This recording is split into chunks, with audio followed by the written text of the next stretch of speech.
It is my ambition to say in 10 sentences what everyone else says in a whole book, what everyone else does not say in a whole book. Nietzsche can be difficult to understand. The goal of this video is to make understanding him easier. But please keep in mind there are no shortcuts and no magic bullets. Ultimately, there is nothing that can replace reading Nietzsche's works for yourself. And this is what I would encourage you to do. We cover Nietzsche in great depth here on the channel, but these videos are not a replacement for a thorough reading and understanding if you're serious about studying Nietzsche's philosophy. But still, among the great names of philosophy, Nietzsche occupies a strange place. His work is difficult, but not in the way that Hegel, Kant, or Heidegger are difficult. For the most part, Nietzsche writes in short sentences, using simple words. But this is precisely the trouble. Nietzsche never bothers to be really precise with his terms, and he almost never gives a definition. He trusts that the reader will figure it out for himself. We'll come back to this problem soon enough, but first, let's get the elephant in the room out of the way. Nietzsche writes for an elite audience. Nietzsche didn't write for a broad audience. That's just a fact. As he wrote in the preface to the Antichrist, this book belongs to the most rare of men. Perhaps not one of them is yet alive. Very well then. Of that sort only are my readers, my true readers, my readers foreordained. Of what account are the rest? The rest are merely humanity. One must make oneself superior to humanity in power, in loftiness of soul, in contempt. The problem here is obvious. Nietzsche presupposes a decent knowledge of the entire history of Western philosophy in general, and Schopenhauer and Kant in particular, with a bit of Hegel thrown in there for good measure. And also a decent grasp of Christian theology and particularly Lutheranism, and you're going to need a full-fledged degree in philosophy before you can even approach Nietzsche. Maybe that's too much to ask, but the fact remains that for a thorough understanding of Nietzsche, this kind of knowledge is no luxury. That's why the first step in understanding any philosopher, not just Nietzsche, is always the same. Read a decent introduction to Western philosophy in general. Here at the channel, we're big fans of a book called Introducing Philosophy, which offers a broad introduction of the history of philosophy with excerpts from primary texts. There's a link in the description through which you can buy the book and support the channel while you're at it. But you can pick any broad introduction you like, preferably in your own native language. The point is that you need just a basic understanding. We're not splitting hairs here. Without at least some knowledge of Western philosophy, most of Nietzsche's references will just fly over your head. You want to avoid this.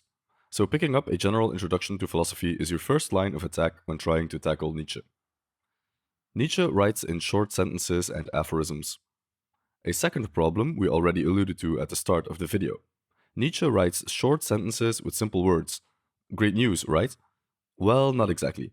Let's just take a look at some of the words Nietzsche likes to use.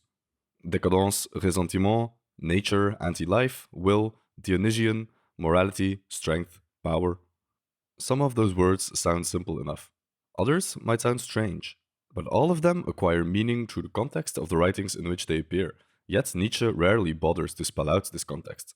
It's up to the reader to figure it out. And the difficulty of doing this is greatly amplified by Nietzsche's disjointed style of writing, to which we'll come back in a second. And what could be more difficult than the aphorism? The short, almost poetic little phrase or observation containing a general truth, an art form of which Nietzsche considered himself a master. The aphorism, the sentence, in both of which I, as the first among Germans, am a master, are the forms of eternity. For example, what do we make of the following phrases? One is punished best for one's virtues. By means of music, the very passions enjoy themselves. So cold, so icy that one burns one's finger at the touch of him. Every hand that lays hold of him shrinks back, and for that very reason many think him red hot. These are all aphorisms which are presented without context in Beyond Good and Evil. Each of them stands on their own, and Nietzsche doesn't throw us a lifeline of understanding. But of course, the lack of understanding is precisely the point. He talks a bit about his style in the foreword to The Genealogy of Morals. An aphorism properly coined and cast into its final mold is far from being deciphered as soon as it has been read. On the contrary, it is then that it first requires to be expounded. Of course, for that purpose, an art of exposition is necessary. This art of exposition, Nietzsche tells us, requires us to read slowly and to really digest his work. But when it comes to the aphoristic style, not every work by Nietzsche is created equal. The Genealogy of Morals is notably straightforward. The three essays which make up the work each present a case that builds upon the previous one. There is little mystery or poetry in this work. For that reason, it's the work of Nietzsche we generally recommend to start with. For our broader overview of where to start with Nietzsche, you can check out our dedicated video, link in the description. So far, we've gone over two problems that stand in the way of a proper understanding of Nietzsche: the fact that he wrote for an elite audience and his short aphoristic style. But there is another problem. Nietzsche writes in a disjointed manner. Generally speaking, Nietzsche's work is all over the place. Some works are thematically arranged, such as Twilight of the Idols or the Genealogy of Morals, while others deal with one thing and one thing only, such as the Antichrist. But well-known works like Beyond Good and Evil and The Joyful Science tend to be all over the place thematically. Nietzsche could be attacking Stoicism in one paragraph and discuss the effect of climate on philosophy in the next, before moving on to a discussion on music. This makes his work really hard to get into, especially since we've become accustomed to works that hold us by the hand, works that put forth one main thesis and then provide supporting arguments. With Nietzsche, the process is rarely this straightforward, like we alluded to in our video on Nietzsche's analysis of Schopenhauer. In essence, we've been talking about two very short paragraphs for quite a while now. That's often the case with Nietzsche. As you read his works and familiarize yourself with them, you become more aware of the fractal-like property of his works, where it looks like every single paragraph encapsulates the entire whole. That's what makes his work uniquely interesting and rewarding to read. What is remarkable about Nietzsche's work is how the disjointedness seems to dissipate when you get deeper into it. The fractal structure of his philosophy really shines through if you take the time to familiarize yourself with the whole instead of with the parts. Understanding Nietzsche's philosophy is a two-way street in which you should try to understand the forest through the trees and then the trees through the forest. And this is a daunting, perhaps overwhelming task at first, but it becomes progressively easier as time goes on. Each piece of understanding compounds and multiplies. This is why the best advice I can give you is just to soak up as much Nietzsche as you can. Trust me, over time it will get easier. If you allow us some self-promotion, our videos on Nietzsche's main works, link in the description, are a good start. By the way, if you're familiar with Nietzsche's work, you'll have noticed we haven't mentioned one book so far. Perhaps his most well-known one, Thus Spoke Zarathustra. The reason why we haven't mentioned the work so far is precisely because of the aforementioned difficulties. In Thus Spoke Zarathustra, all the obstacles we've mentioned before become amplified.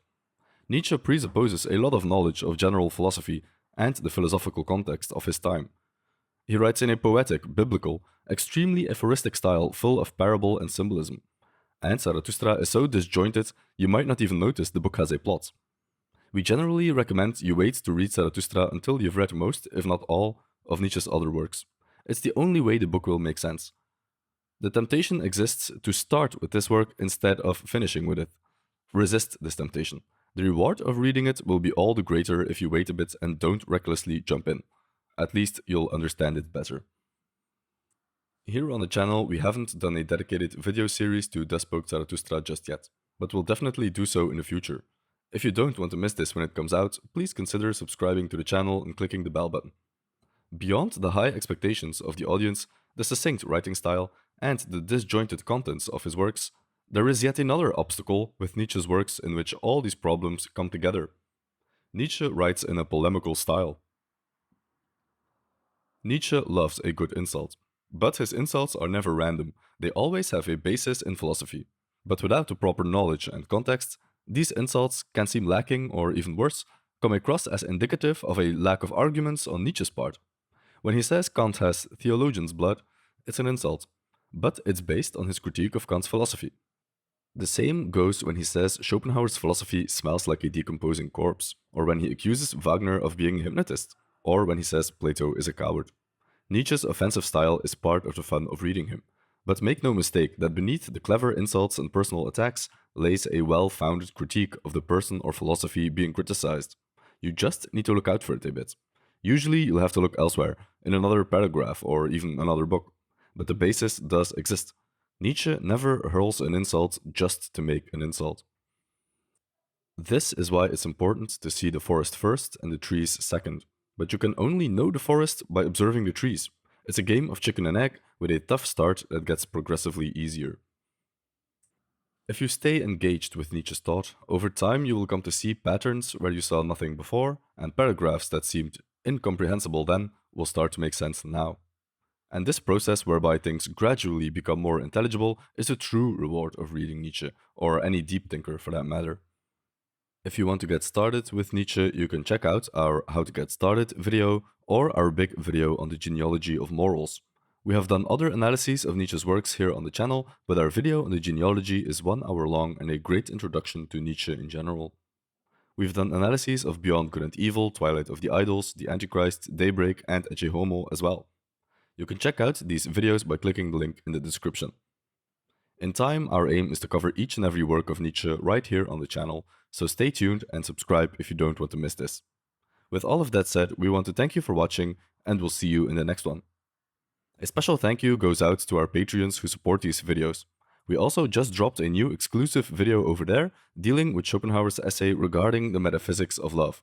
Check out our Patreon if you want to support the channel and get access to a monthly exclusive video. For more Nietzsche, you can check out our video on the genealogy of morals or our How to Get Started video.